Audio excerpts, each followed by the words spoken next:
Hello, faithful viewers, and welcome to Mr. Who Reviews. Today, I will be reviewing Iron Man 2. Set 6 months after the first Iron Man, Tony Stark sees the consequences of revealing the arc reactor, the mini one in his chest, and the Iron Man suits. The government wants the suits to put on soldiers and that. And after the arc reactor explodes in the first one, his heart isn't really doing that well. He's just slowly dying again, some crisscross patterns on his body or some stuff like that. And that's not bad. A son of one of his father's partners or his assistants comes for revenge. His name is Ivan Banco, who also has the arc reactor technology, and he goes by the name Whiplash, like his superhero or no supervillain name. And let me just say, the costume and the whips just look cool. And if you think Tony was crazy before, let us see this movie. Yeah.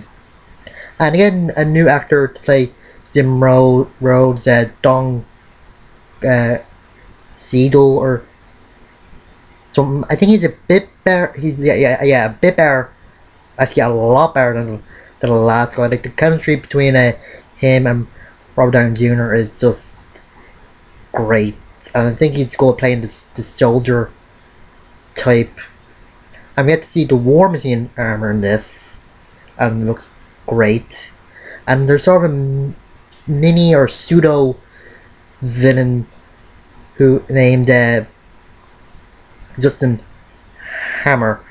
He's sort of like the second smartest guy in class that's trying to upstage the smartest guy, but just can't. No.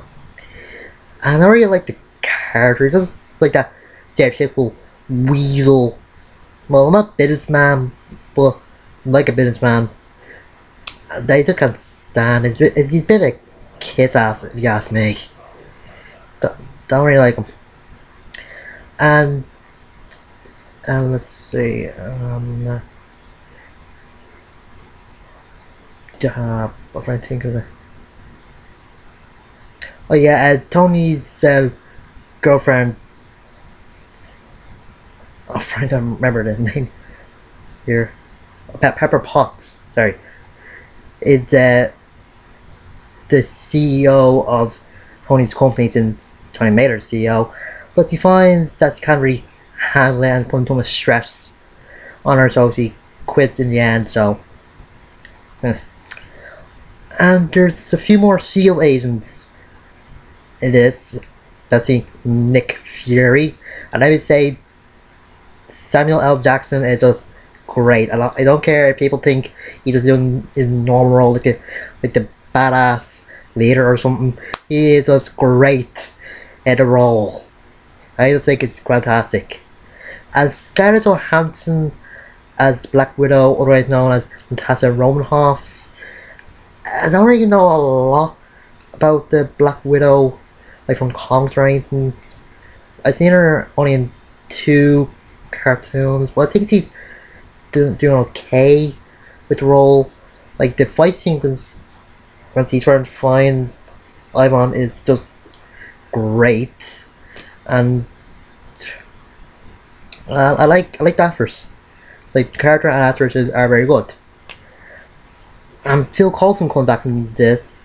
He gives the kind of same performance, but there's a part where he threatens Tony, and I think it's just great.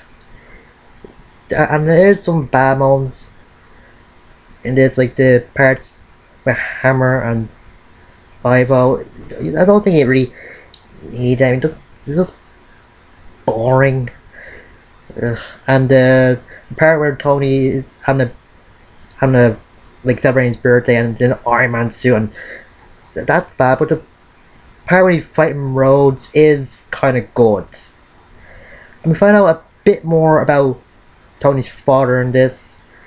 like in the beginning he seems like a Walt Disney type character, but when Tony goes through the film reels of his father recording the stuff for the Stark Expo, he's a bit of an ass. Like he's a little bit like Tony, a sexist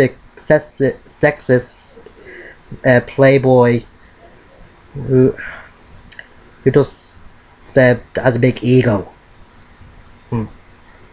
But at the end of the film reels, you see that he just cared about Tony, and even though Tony had some father issues, he got over them when he heard his father caring for him.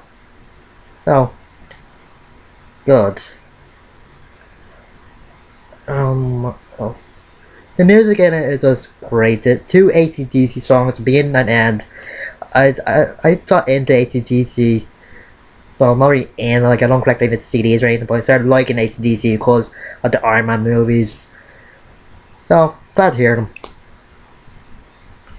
They do say that the sequel doesn't overshadow the original sometimes, and in here, it's true. Just the pacing isn't really good, and I don't know if they're putting in too many characters, but I give this a 6 out of 10. And the next review, I just hope it brings the thunder. See you later.